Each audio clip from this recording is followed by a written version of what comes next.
ወወሃብኮ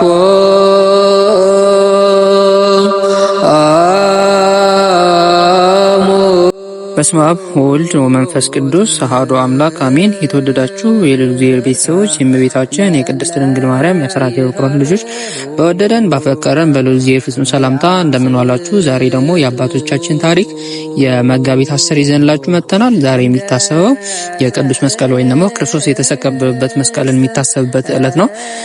ያው የመስቀልን ታሪክ እንደምታውቁት ሁላችን እንደምናውቀው የመስቀልን ታሪክ መስከረም 16 ወይም ደግሞ 16 መስከረም 17 እንደምናከብር እናውቀዋለን። በ16 ማታ ወይም ደግሞ በ16 መቆፈር ተጀምሮ በ10 መጋቢት 10 የተገኘበት እንደመሆኑ መጠን መጋቢት 10 በዚህ መስቀል የምናስብበት ነው። ሁልጊዜ መስቀል ደግሞ በ10 እንደምናስበው ሁሉ ዛሬ ደግሞ የመስቀል መታሰቢያ ስለሆነ መጋቢት 10 የሱ ታሪክ ነው የምንሰማው። የአባቶቻችን ታሪክ እንሰማለን።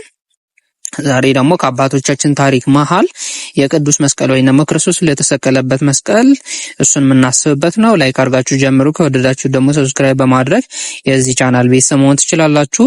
ቀጥታ ወደ ዕለቱ ስንክሳር እንሄዳለን። ነገ የሚቀደሰው ቅዳሴ የቅዱስ ዮሐንስ አፈወርቅ ቅዳሴ ነው የሚቀደሰው። የምስዋክ ክፍሉ ደግሞ አስቀምጥላችኋለሁ። አዳምጣችሁ ላይክ ሰብስክራይብ ማድረግ እንዳይረሳ። ቀጥታ ወደ ሰንክሳሩ ክፍል እንገባለን ማለት ነው። አንድ አምላክ በሆነ በአብ ወልድ በመንፈስ ቅዱስ ስም መጋቢት 10 በዚህች ዕለት የክብር ባለቤት ጌታችን ኢየሱስ ክርስቶስ የተሰቀለበት መስቀል የተገለጠበትና የተገኘበት ነው። የዚህም የከበረ ዕፀ መስቀል መገለጡና መገኘቱ ሁለት ጊዜ ሆኗል። መጀመሪያ የጻድቁ ንጉሥ የቆስጠንጢኖስ እናት በሆነች በንግሥት እሌኒ እጅ ነው። እርሷ ለእግዚአብሔር ተስላ ነበርና ልጇ ቆስጠንጢኖስ ወደ እግዚአብሔር ሃይማኖት ቢገባ ወደ ኢየሩሳሌም ሂዳ መስቀሉ እስካገኘችው ድረስ ልትፈልገው በኢየሩሳሌም ላሉ ቅዱሳት መካናት አብያተ ክርስቲያናትን ልታንጻቸው ነው። ከዚህ በኋላ ልጇ አምኖ የክርስትናን ጥምቀት በተጠመቀ ጊዜ እሌኒ ቅድስት ወደ ኢየሩሳሌም ሄደች። ከእርሷ ጋርም ብዙ ሰራዊት ነበር። ደርሳም ስለከበረ መስቀል መረመረች። ቦታውን የሚያስረዳት አላገኘችም። የአይሁድ ወገን የሆነ አንድ ሽማግሌ ሰው አስራ በራብና በጥማት አስጨነቀችው። በተጨነቀ ጊዜ ለንግሥት እሌኒ የጎልጎታን ኮረብታ አስጠርጊ ብሎ ነገራት። እርሷም ይጠርጉ ዘንድ አይሁድን አዘዘቻቸው። ቤቱን የሚጠርግ ሰው ሁሉ ጠራጊውን በውስጡ ያከበረ መስቀልን ባለበት በጌታችን መቃብር ላይ እንዲጥል አይሁድ አስቀድመው አዘው ነበርና ንግሥት እሌኒ እስከደረሰችበት ጊዜ ከ200 ዓመት በላይ ጠራጊያቸው ሲጥሉበት ኖሩ። ኮረብታም ሆነ።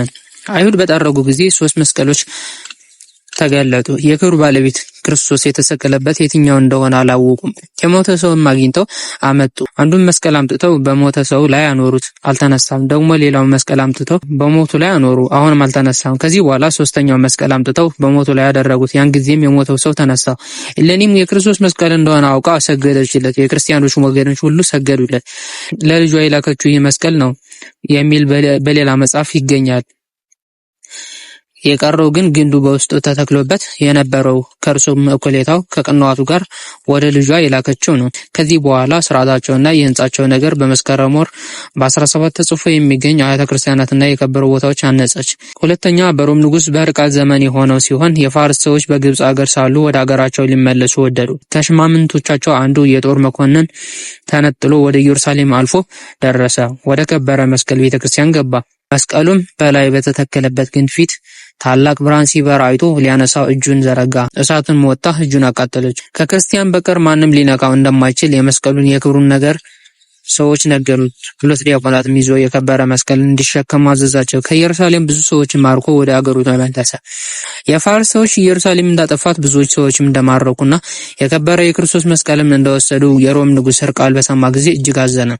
ስለ እርሱም እንዲጾሙና ምዕመናን አዞ ወደ ፋርስ ዘምቶ ወጋቸው፣ ብዙዎችም ገደላቸው። የከበረ ዕፀ መስቀልም እየፈለጉ በሀገራቸው ሁሉ ዞረ፣ ግን አላገኘም። ዲያቆናቱና መስቀሉን የወሰደ መኮንን ከቦታዎች በቤቱ አንጻር ባለ በአንድ ቦታ ላይ ወሰዳቸው። ጥልቅ ጉድጓድ እንዲቆፍሩ አዞ በዚያ የከበረ መስቀልን አስቀበረ። እነዚያም ዲያቆናት ገደላቸው። ነገር ግን ያ መኮንን የማረካት የካህን ወገን የሆነች በእርሱ ቤት የምትኖር አንዲት ብላቴና ነበረች። እርሷም የከበረ መስቀል ሲቀብርና ሁለቱንም ዲያቆናት ሲገድላቸው በቤቱ ውስጥ ሆና በመስኮት ትመለከት ነበር። ወደ ንጉሥ ሕርቃልም ሂዳ መኮንን ያደረገውን ሁሉ ነገረችው። ይህን ንጉሥን ሰምተው እጅግ ደስ አለው። ያቺ ብላቴና መራችሁ ከእርሱ ጋር ብዙ ሰራዊት ሆኖ ኤጲስቆጶሳትና ካህናት ነበሩ። ወደ ቦታውን እስከምታደርሳቸው ያቺ ልጅ ተከተሏት። ቆፍሮም የከበረ ዕፀ መስቀል አገኙት። ከአዘቅትም አውጥተው ንጉሥና ሰራዊትም ሰገዱለት። በልብሰ መንግስቱም አጎናጽፈው ታላቅ ክብርንም አክብሮ እጅግም ደስ አለው ከሰራዊቱ ጋር።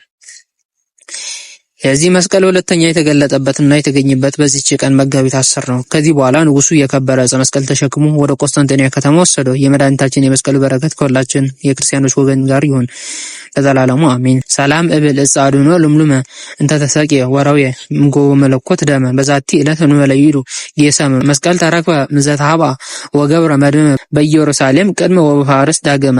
ጌታ ሆይ ከብልጽግናቸው ብዛት የተነሳ ብዙ መባ ካገቡት ይልቅ የላዩን አነስተኛ መባ እንደተቀበል ለሁል ጊዜ የሚያገለግሉ አእላፍ መላእክትን እያሳሰቡ በችግር ጊዜ የማቀርብል ምስጋና ተቀበል። እናንተም ቅዱሳን ነቢያት፣ የወንጌል ሰባኪያን ሐዋርያት፣ ሰማዕታትና ጻድቃን፣ ትጉሃን መላእክት፣ ፍጹማን ደናግል እንዲሁም ደጋጎች መነኮሳት ሆይ ልጅ አዋቂ ሳይለይ የምንሰበስብበት የጉባኤ ቦታ ባርኩ። የመጽሐፍ ወረቀት አዘጋጅቶ ብራና ደምጦ የጻፈውና ያጻፈው ከግዕዝ ወደ አማርኛ የተረጎመው ቃለ ንባቡን በእርጋታ መንፈስ እና በተመስጦ ሕሊና ያዳመጠ በደለኛን ሁሉ የምታስምር የጌታ እናቱ በማርያም ጸሎት ኢየሱስ ክርስቶስ በአንድነት ይማረን። ከአባቶቻችን በረከታቸው ረድኤታቸው አማላጅነታቸው ያሳድርብን። መድኃኔዓለም መዋዕለ ጾሙን በሰላም አስጀምሮ በሰላም ያስፈጽመን።